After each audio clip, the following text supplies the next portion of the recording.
Governor, our debt and deficits, as you know, have exploded. They exploded under former President Trump when he was the president. They continue to explode under President Biden.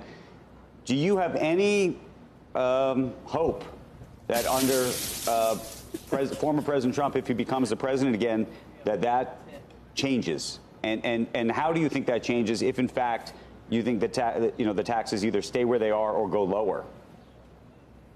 Well, I think when you listen to President Trump when he's been out campaigning this last spring, is he's got a real understanding. Yes, we've got a national debt, we've got a deficit, but the one thing under Joe Biden, which Americans need to understand, we talk about our liabilities all the time, that debt.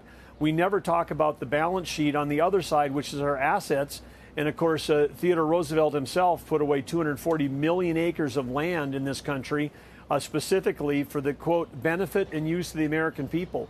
And now under Joe Biden, with all the rules and mandates, I mean, we've got the largest landowner in the United States is the people of the United States, because the federal government, through the people, own that land. The largest mineral owner is the people of the United States. But, Joe Biden, they don't want to cut a tree. They don't want to develop rare earth minerals. They don't want to mine uranium. We're buying uranium from Russia. And they definitely are blocking the development of oil and gas resources, which we do cleaner, safer, and better here than anywhere else in the world. So by increasing U.S. production on federal lands, we actually help the global environment.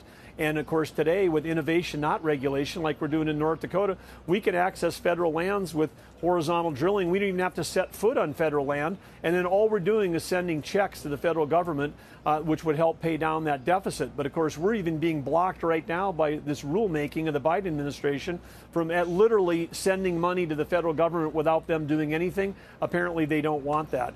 So it's when President Trump talks about unleashing American energy, that's accessing our balance sheet. That's going to help us reduce the deficit.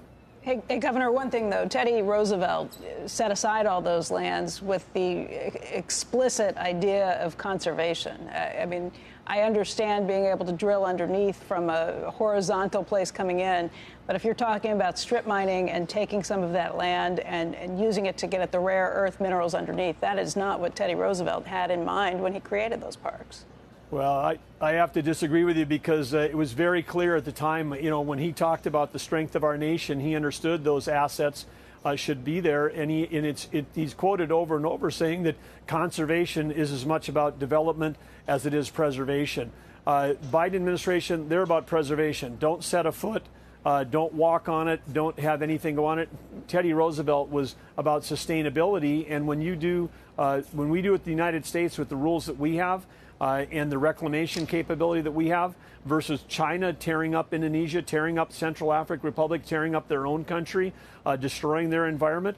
If we think that we're just helping the environment by getting all of our EV batteries from China, that's just completely false.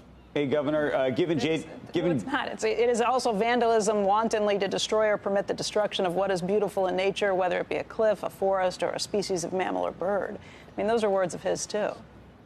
I understand your point, but I don't want to take that away from what he created and set up.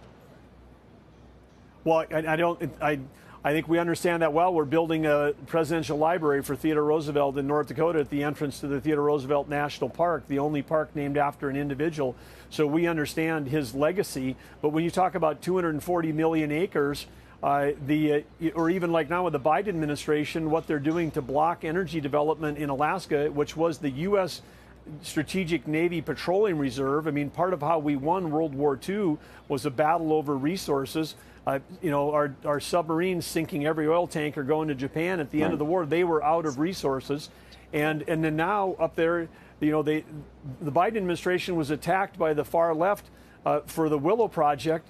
And that was the equivalent of about 3 square miles. It's like barely a couple golf courses out of an area the size of Indiana. I do believe that we can make those trade-offs and say, if we can take an infinitesimal small amount of federal land to access resources, but Governor, just to be clear of what Teddy Roosevelt had in mind, in the Grand Canyon, Arizona has a natural wonder which is In kind, absolutely unparalleled through the rest of the words. These are his words. I want to ask you to keep the great wonder of nature as it is now. I hope you will not have a building of any kind, not a summer cottage, a hotel, or anything else to mar the wonderful grandeur, the sublimity, the great loneliness and beauty of the canyon. Leave it as it is. You cannot improve on it. The ages have been at work on it, and man can only mar it. I mean, say what you want about it, but don't use Teddy Roosevelt as the reason for doing it.